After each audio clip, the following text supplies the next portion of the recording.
Three moms, zero filters, all the chaos. Welcome to Moms, Meltdowns, and probably Menopause. Where motherhood gets real. I'm Reagan. I'm Ro. And I'm Monica. Let's talk. Work-home balance. How do you manage your work-home balance? Work-life balance? Any balance. I don't. Barely. I start my morning off with coffee, and then I just start yelling at everyone, get up. That's the only way it's that going to seems happen. effective. Yeah. So, like, how do you Do the mom, the wife. Yeah, how do you and cope with then all of that together? The mompreneur. So it depends on if I have a project. There isn't always going to be an event for my particular niche product that I offer. Most of the time, I'm just doing the mom thing until I get a project. And then from there, it's chaotic. But I start in the morning, getting the kids ready, getting one to school, making sure the other two get to school on time. I do a quick cleanup around the house. And if I'm not doom scrolling on TikTok, I am trying to organize the day because I know once the kids come home, there's way too many things going on. They got either projects or they got band or they got sports or they got whatever extracurricular activities. In the daytime, if I'm not doing a project, which takes up a lot of time, I'm just doing housework and I'm trying to figure out what can I do for myself that'll give me a little bit of me time. Then I'm cooking, I'm cleaning. These boys eat so much food and they're just growing so quick and they are endless, bottomless pits of food consumption. I need to make enough food to feed an army. I'm very tired by the end of the night because we do a lot of things after school. Yeah, so your day is mostly preparing for evening. Yes. When I do have a job, then my day is filled with that because I am the only person that does the physical aspect of our business. Deshaun does woodworking parts of it, but that's once in a while. I do everything else. That does take a lot of time. So your survivor is coffee. During winter and fall, I at least warm up my coffee about 3 times, and I forget that it's inside the microwave at least 30 minutes every time. Summer, I have iced coffee, and I just keep putting more ice. Cafe Bustelo, have you ever had that? This one I was up, and I'm still up, and then I got some more this morning.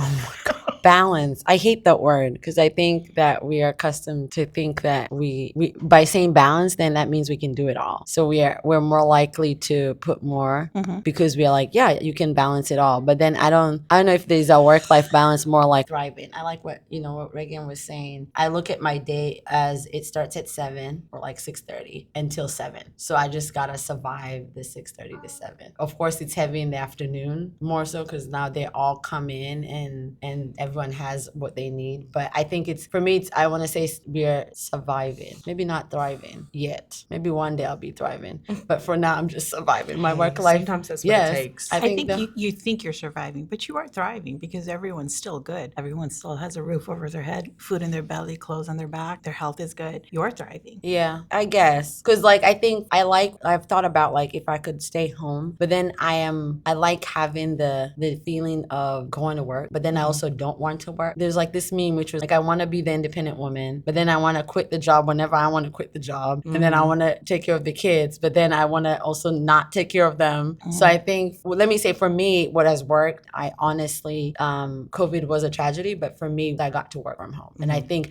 when I can say I'm thriving is that. I can say I'm thriving because now I work from home and I get to be in my kids' school, which that would have never happened based on where me and my husband were working in downtown. It would never have worked because they would be in early care and they would have always been in aftercare.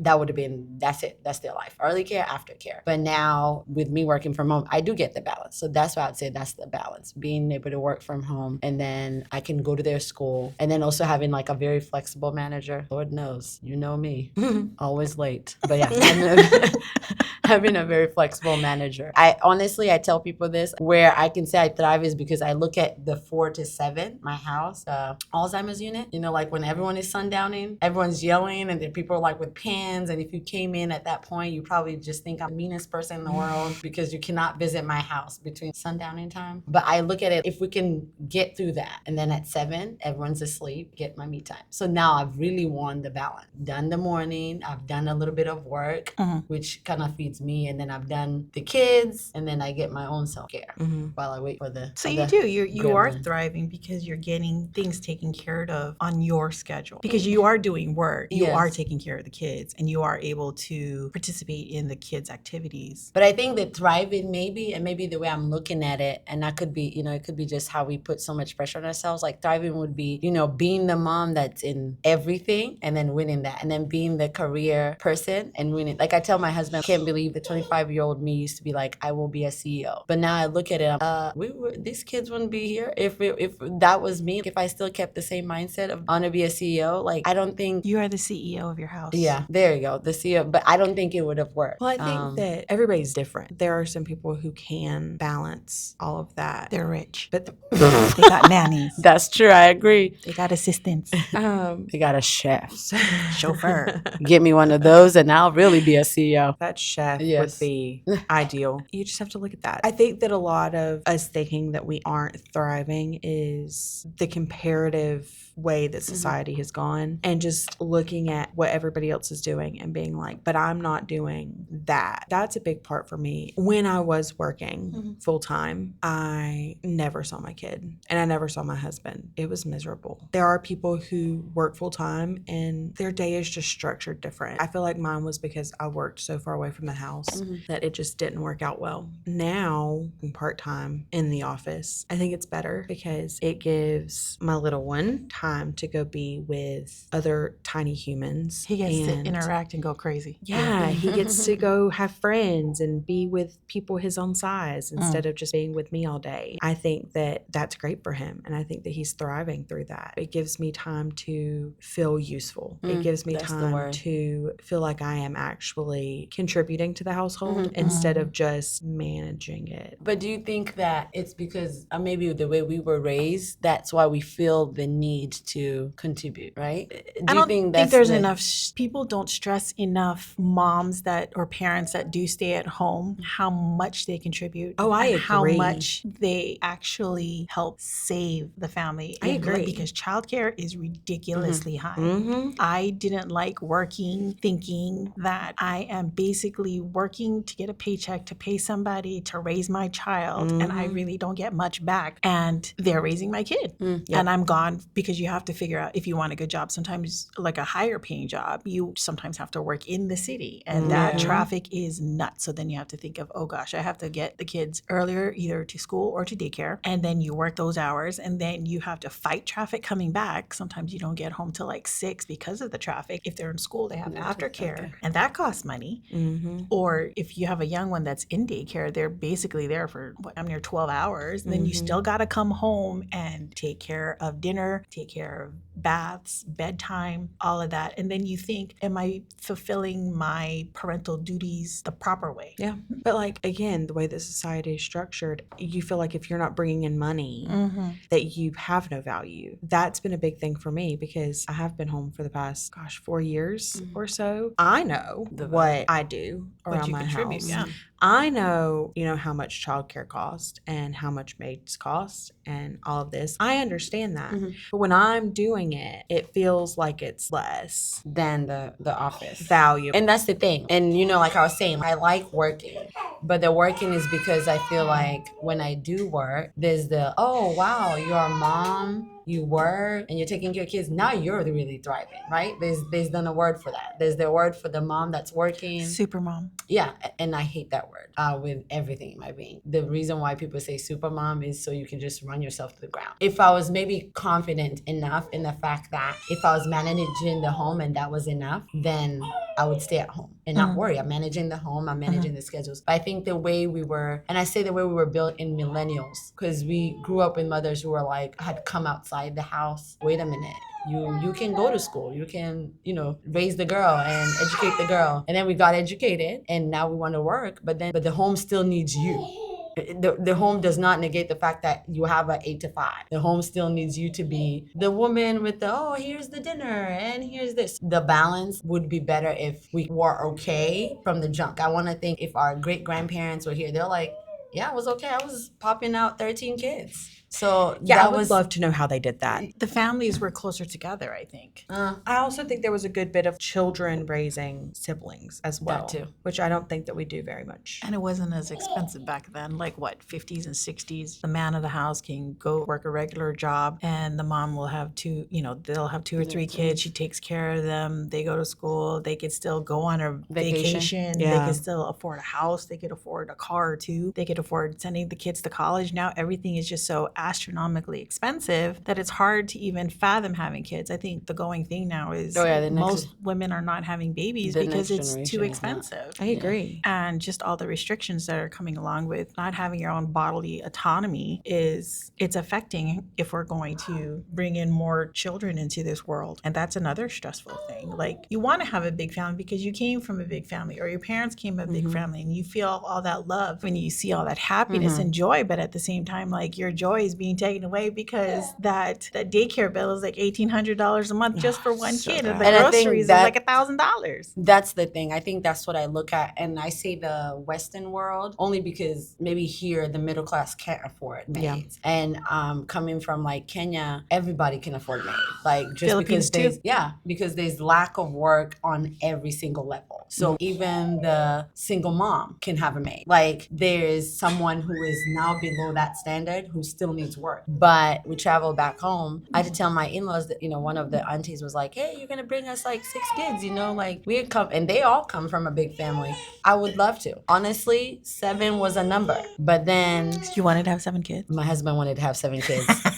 Because he comes from a family of 7, but I wanted to have 4 kids. But then the number was fine, and the number is actually never a big deal when we travel back home, because you do nothing. There's someone to clean, there's someone to cook, there's someone to take care of the kid. Yeah. But then you transfer that now to the Western world. Yeah. Everything is like a la carte. Yeah. Oh, you want a kid in daycare, you're paying for this. You want extra hours, you're paying for this. Or you want them to take them to sports, you're paying for this. Like, that's where the numbers are reducing. And the way you said, economy is expensive, and I believe this right now, for like middle class, 2 incomes are better than 1, because you'll be able to take care of your needs. Like, your spouse maybe might be able to take care of everything, but that extra vacation or that extra sport, like maybe there's a kid who wants to do 2 sports instead of 1, that second income really does. So we're saying the second income before, it's like, I want a second income to not take care Of everything. of daycare and everything, but really essentially it does, whether it's daycare or not. That second income comes to cover the kids who want to do 3 or 4 sports, and the vacations. Now 1 vacation a year is not enough. Now we got to do 3, 4, and the school year is always giving them weeks off. Or just to enjoy life in general. I mean, because in the Philippines, you can have somebody who, one person does your laundry, another one can drive you to where you need to go, the other one can cook for you, the other one does your nails. I mean, it's just, you don't have to be super rich. You don't even have to be rich, really. Exactly. Yeah. But you pay them a modest wage to do the services, and then they get to bring some income to their family, and they get to live a little bit. They, but over here, I think stateside is very it's status and just materialistic things that goes into the status. But I think the balance then for you, it brings back the superwoman. I think when we look at work home life balance, it's the superwoman, because even we have 3 examples here. Like, Reagan, you've been home and you still had to do everything and then be the wife, right? You got to be the put together wife. You can't be like why are you tired? You've been home, right? The idea, oh my God, I hated exactly. that. That's the statement. Why are you tired? I You've been hated home. that. You shouldn't be tired. All right, you're doing the business and you're managing everything, but it's like, you're supposed to do that, right? You're expected to do that. Essentially, we're just built like with the society now. It's, you have to be the superwoman, because even the stay-at-home mom, she could just, I always want to think the stay-at-home mom should just be, hey, the kids woke up, they ate, I've sent them to school, right? Once they're in school age, and I come home, and it'll take 5 days to clean a house. Maybe 2 days I've knocked out the whole house, and it's like normal cleanup. Then I should be okay on a Wednesday to just watch Netflix, guilt-free, without any any sense. But then even that stay-at-home mom will start to look for things to fill up the schedule, because when the schedule is jam-packed, it looks like they're doing. So what are the titles of a mom then in the household? Like, Boss babe. Boss babe. No, but I think she's a chauffeur Mm-hmm. because she takes the kids Chef, everywhere. She's the chef. She's the Psychiatrist. nurse, yes, assistant doctor. Amen. What's the name for that? PA. Physician assistant. physician assistant. She's a sports manager, and they make good money, man. To be a sports manager, an agent, it's like a sports agent. Hey. If your kid, I mean, if your kid makes it, you could be that mom that's an agent. You are a lot of things. The cleaning lady. The cleaning oh my lady. gosh. And you're also the trophy. The trophy wife. Yeah, you're also the trophy wife. Some. Some, because also I think that sometimes gets lost, and we're getting into that here, like relationships. Who are you to your kids, and then who are you to you, and then who are you to your spouse, and then who are you to your friends? Again, that just comes back to you gotta balance that too. I think to my kids, since I have a teen, no, I have everybody. I have the small kid, I have the preteen, I have the teen, I have the adult. I know to my youngest, I am everything. The oldest, he texts and we joke around. The second oldest, the teenager, the young teenager is like, hey, mom, guess what? What? He goes, kick a butt. We're at that stage. The preteen, he's still at a school function. He'll still come up to me and give me a hug. I will take all the hugs and kisses and the love while I can. But for D, he has to be my best friend first. I think that it's most important for your spouse or significant other to be your best friend instead of first instead of your spouse, you know? Yes. Like a partner? You're saying like they need to be a partner. Like your best ride or friend, die. you're right or die. Your best friend will get like, let me tap in at this point. Yeah. But see, that's how it is with me and Jarrett. Like, I always want to be around him. If something happens, he's the person I want to tell first. He is my best friend. And in everything I do, I want to do it with him. So do you think then that's the point where it helps? Because you're juggling everything. But when you need to find yourself, that person can tap in. Yes. And I feel I'm less afraid, like, my dude, what you doing? Go handle that, because I don't want to, than I would if he was not my best friend. Because, you have a certain way that you can talk to your best friend that, you aren't going to talk to anybody else. I feel like I have that with him. If he was just my spouse and he was not my best friend that I loved, I don't think that I'd have the ability to be like, what you doing, friend? Why are you not today helping? Please get up and go. I say, hey, you have a wiener and they do too, so go take care of that. Oh, wow. You do have boys. I do have boys. I guess I could see that. We've gotten to where now he's off of the emotional support because I have girls. So now they're starting to develop and stuff. So like a lot of the things that were hands-on, he can't be hands-on anymore. And lo and behold, the girls are also more independent now. So I'm not required to do some things. But I think that's the understanding the shift. The shift was where, and it's very easy to be like, well, I'm doing everything. But then it's not that you're doing everything. It's, I think about like what you just said. If they're having issues with their low-hanging fruits, which I've had that discussion. Like I shouldn't be the one to go check. You have low-hanging fruits. Figure that out too. I think at some point in the very beginning, and I always say like the mother is the primary caregiver, right? So in the beginning, it always feels like a lot of everything's on your plate, right? You're the drop-in. You're at night breastfeeding. He can't help you with the breastfeeding. So yes, you are the only one breastfeeding. I know some couples do like I'm breastfeeding, you're going to change whatever balance they get. For a while, it's mom, mom, mom. And then it does start to transition to where, okay, these are now gender specific needs. So for the gender specific needs, go to your daddy or go to your mom. And I've had to catch myself now because a lot of, as the girls are growing, they are having to come back to me. So every part of me, I'm used to it. I'm used to like, hey, babe, can you tag in? And then now, can't tag in on that one. Because when they're, this hurts, I'm not tagging in on this one. I know. So y'all pray for him because he's in the house full of girls. One of the boys came to me and said, "Hey, mom. So when one of my balls goes up," I said, "Skirt." Pause, rewind, and go see your daddy. Not a question for me. I don't know. I don't have them. So that's what I'm saying. Exactly what you had mentioned in the beginning. Mom takes care of everything because they're feeding the baby. It's just that's what I would say we were born to do. We got the boobs, we got the boob milk, the golden. What did Deshaun call it? He called it the golden juice or something like that. Yeah, he calls a lot of things weird. Hey, all right, I'm back. So, what did you say? What did she say? What did she say? I want to Because Deshaun has names She- for everything. Oh, he said does. Deshaun has weird names for everything. He And I does. said, hey, whoa, like, Pull back. we winded that one all the way back. Yes, the mothers take care of the babies in the very beginning, Mhm. and then depending on the gender of the kid or whatnot, it depends on who that child gravitates to for their questions. Boys should go generally to their dads, and girls should generally go to their moms. And then, of course, you have like the kids that are in between, and they just have questions, and you can go to any parent. And then, as far as friends, the relationship and the balance with your friends, I think it's kind of hard sometimes to feel like I have time for friends because there's so much that needs to be taken. Like you want to give your kids everything you didn't have when you grew up. Deshaun is very much like that. He spoils these children rotten.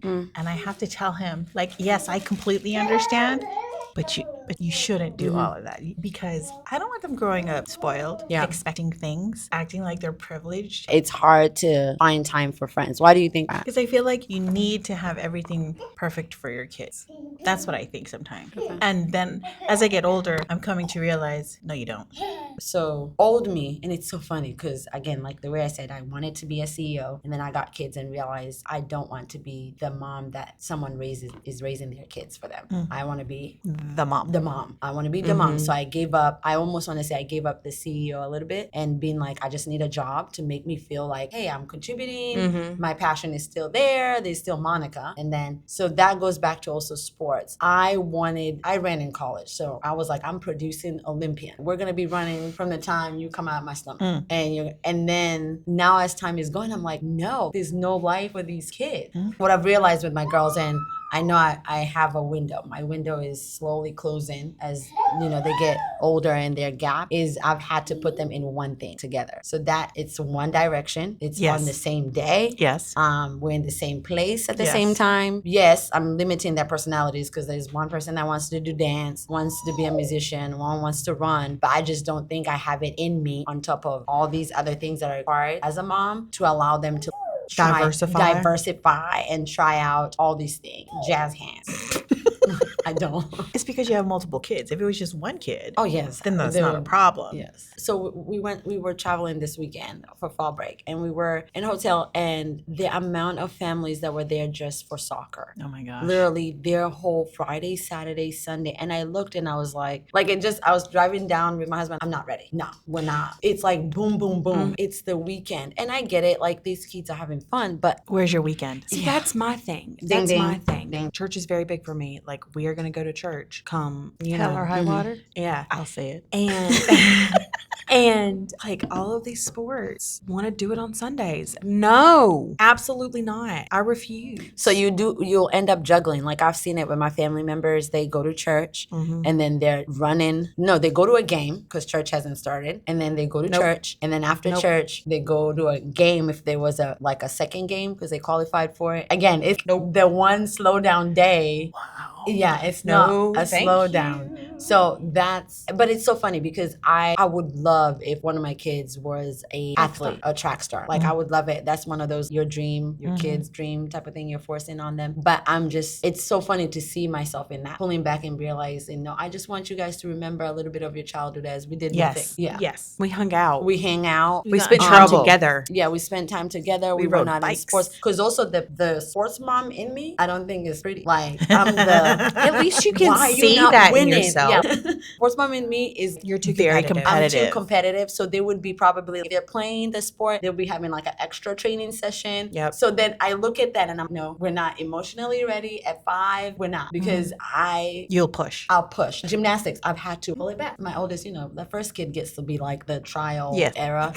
Your firstborn, may God help you. They are the learning lesson. Yes, they had the learning lesson. We went to gymnastics, and I remember her first competition. I'm yelling over, you got it, you gotta go. They're pulling out the points. Why did she get those points? My husband and my in-laws are, what is wrong with her? She's 5. It's not that serious. I've moved her on coaches. Nope, you're not doing what you're supposed to. Switch. Have you ever tried doing non-competition gymnastics just to So now let her have So fun? now they're because they're not even in rec yet. Like they're not even in competitive gymnastics. They're in the classes first, and then you get invited to rec, and then rec turns into competitive gymnastics.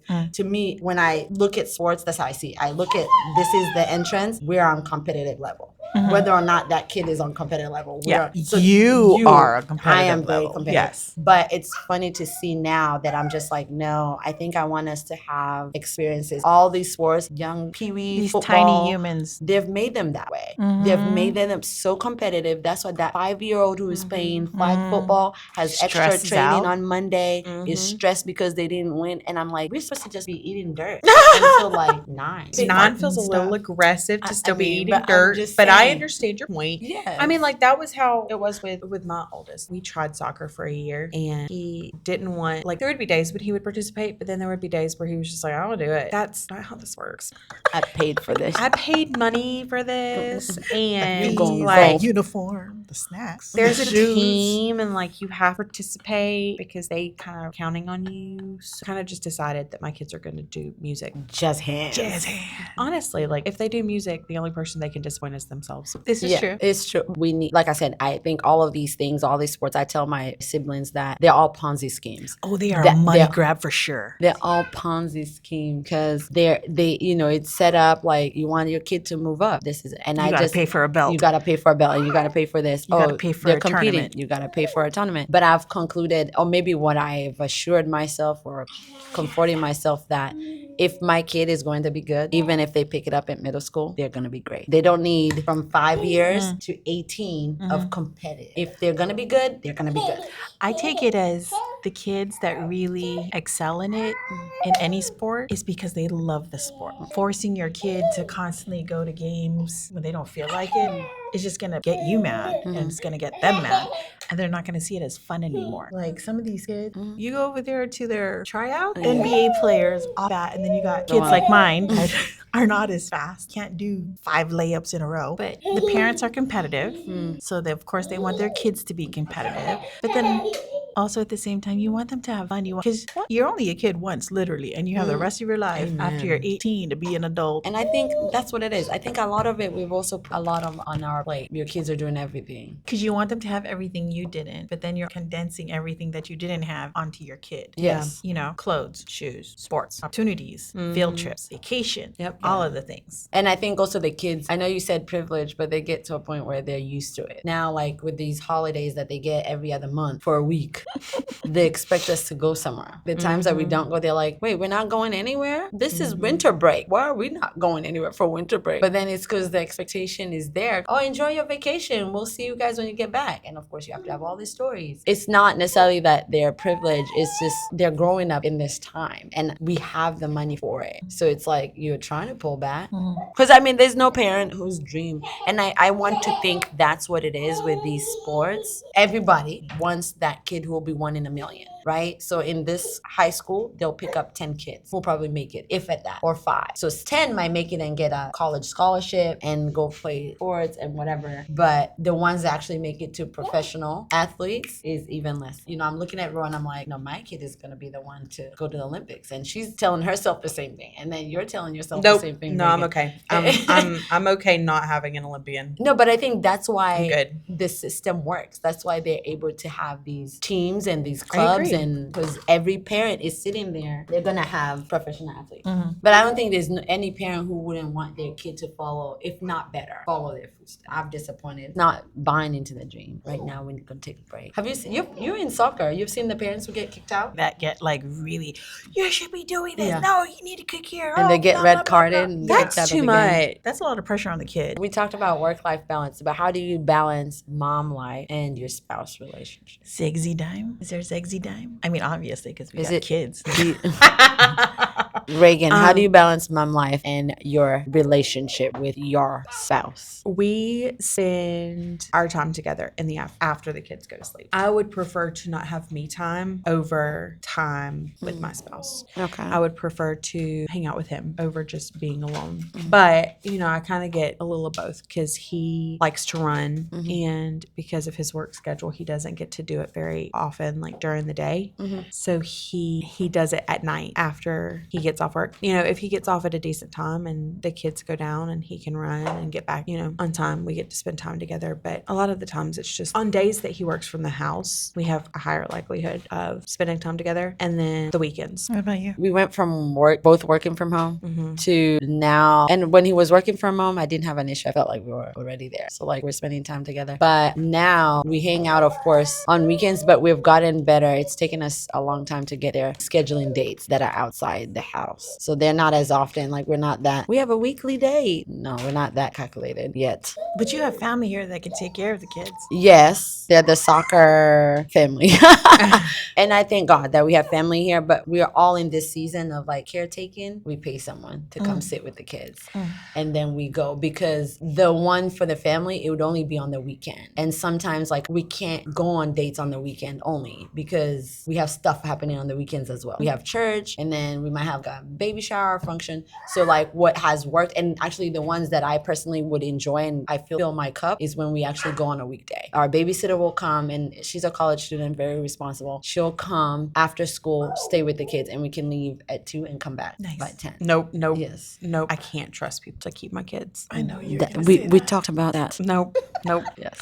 No, I can't. Why? I cannot. Unless I have a background check and But you can do that. extensive research on your history. Like, no, absolutely not. I But can't. But don't you trust him when he's in school at church? So that's the same trust. School, only because I have met and befriended most of his teachers. Church, I know most of them. So again, So that's where you should get someone to sit. So let me give you an example. My kids, except the last one, they went to home daycare. So they've always been in a home setting daycare with a grandma. My youngest is the one I actually had a hard time because I had to trust an actual daycare, like facility and everything. The people that you trust, that's where you should pull from. So if it's the church, pull a teenager from the children's ministry or a college student from the ministry and get to trust them. I think that's the beginning. You gotta trust somebody. You trusted Jared and he had to prove The himself. face that you're making right now. You have got to trust. I'm gonna find a song. You have got to trust somebody. You do, because the girl we got, we know her. My sister-in-law knows her, and she, of course, like Reagan said, she had to prove herself, and she proved herself to us. We go on dates during the weekday when the kids aren't in school. we don't ever go on dates. Because you have Because you refused to still trust. have a little one. You have a little one though. I'm pretty sure once he starts going to school, normal school hours like elementary or beyond, that you guys will have. Well, he has work, so we can't do that. But you can still do a lunch date. TRUSTTR. Okay, A, you're not Fergie. B, First class. On the trust train, let me trust you. Keep my trust. oh my word. Yes. Okay. Yeah, it has nothing to do with his age because You don't think that when he's going to be in school that you'll have, because if he works from home, you can still go on a lunch date. It doesn't have to be an extensive like 5 hours. Yeah, that's yes, true. that might be. That's what more- we do. The babysitter, we have to follow her schedule because she's Yeah. a college student. Yeah. So it's not, it could be like 2 months before she's free. It's what Rose said. If we're both at home on a Friday, I'm like, hey, can we run real quick and have breakfast together? And then Yeah. everybody come home and do whatever. Or sometimes even just date in the house. There's Can we date in watch the a house. movie? Yeah, that's the adult time. After everybody goes to bed, let's Netflix, Netflix and and chill. Without the ending. Sometimes with. I have to tell my husband, is today the ending? Because I need you to behave. I need to be able to watch this whole movie. It's mostly either the breakfast or the lunch dates during the weekdays, because I have the same trust issues that Reagan has about watching my kids, Tisk, even though tisk, they're older. tisk. I know it's something I have to get over, but I just don't have that inherent trust in somebody that I don't know. Well, yours is almost old enough to watch the boys himself. But he's not as responsible. That's a different one. He's a boy. I bet to disagree because I feel like the other two are also not babies. They're not. So he would just be the in case the house is on fire. Well, he can okay, call but 911. in her case, he would be the one that set the fire. Yes. Yeah, but the middle child would call 911. That part. Honestly, yeah. Yes. So Yeah. he would be old enough to watch the other Yes. two, but the middle one would be the one that actually So watched everybody. Yeah, because the older one, he's just there because he's aged. He's got the what age Yes. for the Yeah. For police report. Yes. Legally on paper. But I also think it's seasons. I have a friend who that's how they've looked at their relationship, is the way we're going to build our relationship is together. Family, when we're hanging out together as family, or maybe in the evening when we are watching a movie. But as far as like dates, she looks at it from a standpoint of when they grow up. So like when they're able to be left at home, then we'll do more of like the weekly dates. And but then my thing is you get lost in this mom life. You lose yourself. You lose yourself. And then even this spouse, like I'm coming to meet you, I'm like, wait, how did you get a little gray hair in the middle of your head? You didn't even have time to notice because you're just overly consumed. Yeah. I will say though, for us, short recentness, me and him used to go on like weekly vacations, just the two of us, to places to just be with us, where one of our family members would keep. It was only the eldest at the time. We haven't gone since the youngest has popped in. I mean, the first one, which he basically had to drag me kicking and screaming, was when my eldest was 7-8 months old. He had to drag, because we went out of the country, and it was very, very hard for me to leave, but it was very, very rewarding for us together, because we did get that time to reconnect, and there were no responsibilities. Even if you do go to date nights, you still have that lingering thought in the back of your mind that like, when I get home, I've got to do this, this, and this. When we went, but I think the same way we thrive in being moms, we should also thrive in being you, and we should also thrive in our relationships. It's like, hard, though. It's hard, but I think, like you see how Rose said earlier that I don't have time for friends. But I don't think it's I don't have time for friends. It's how we are looking at it. We're magnifying how it should be. Right now, you're gonna have friends, and I look at friends this season. My best friend hates to hear this and probably will hate this part, but I look at friends as season. We're hanging out, and we became this podcast was built off of us in that season as in PTA. So out of that PTA season, we actually stepped out of that and built this podcast, and we're gonna grind in this season. But after a while, we're gonna have teenage kids, and maybe I'm gonna like hit the jackpot and retire in the next 5 years. Remember us. No, I'm not gonna remember you. But I don't need your money. You but could you fund ain't us. getting rid of us. I mean, but like you see, that season will then change. But I think when people look at friends, they look at I need to make this friend long-lasting friend. Long-lasting. I think we just need to look at it. Yes, there are friends who will transition through the seasons. We were met at PTA. Now we've met as a podcast. Who knows what that will look like if this podcast blows up? Now that might end up being like a lifelong friendship that didn't know that was gonna ever come into your life. Yeah, that's too much. But also, so a lot of my friends currently are moms. To find be friends in common. with somebody, you have to find like relatable things with them. So like at this point in my life, like they're moms. Looking back at this whole conversation we've had, we all have our own things. We have the sports, we have the jobs, we have the relationships with our spouses. Like it's already hard enough trying to juggle all that, let alone find time to go hang out with, your friend. I can barely go on a date with my husband. I can't go on a date with a friend. We overanalyze. And I want to say it's the same thing with how I felt when you guys were like, let's start the podcast. Every part of me was like, I don't have time for that. I don't have time for that. You were thinking that, you were feeling it, or did you say it? I was thinking that, and I was feeling that. She didn't say it. I didn't say it. She was fully on board. You were like, but let's go. I was thinking, and the let's go was because I also know that I don't try things because I almost, back to that competitive spirit. Like I want to try something that I know I'm going to blow it up. Be great at. And I've had this conversation with Reagan where if for this season there'll have been entertainment for us to talk about just moms, hang out. meltdown, just hang out, and even help each other. Heck, for free therapy. Amen. It'll be for that season. But I think it's because of looking at things of it needs to be a win. So that's why it's not. Even with friends, this is what we've dedicated 1 hour every Tuesday in a schedule that we said 2 or 3, but sometimes it's 2 fine. or 3. So I think agree. Honestly, even with friends, you do things when you want. But a friendship also doesn't have to be hanging out. Yeah. Our friendship was perfectly fine, just texting all the time in a group chat. We were like there's traffic and I'm gonna fight somebody. yeah, right. We overanalyze the mom I need to be. We overanalyze the wife I need to be, and we overanalyze the friend I need to be. Because the wife that you need to be is, hey, can we just sit down and hang out and watch a movie? Actually, can we sit down? You watch your movie because I don't even like what you like watching, and I'm gonna read scroll my book. on TikTok. Amen. And I'm gonna scroll on TikTok. That's exactly what we do and anyway. That is exactly how mine and Jared's lives are. That's present. Yeah. That's presence in each other. But when we look at it, we analyze it, and it's like, I need to be dressed up and put my makeup on and go out. And then you actually lose out. You lose out on the You sit down. overthink things. You overthink things. when you don't need to. Yep. Yeah. I It's like agree. the mom who is like, oh, I showed up to sports and my kids don't have shoes. Well, they are at the sport. They're there. They're there. You're doing the best You got you them can. there. I got them there, and I didn't get someone in the wrong place. Amen. In the effort of trying to look for balance, we also overanalyze that there's this. A perfection element. Like you think that like to have balance, it has to be perfect, but it doesn't. And that's all it needs to be. That's a thrivers.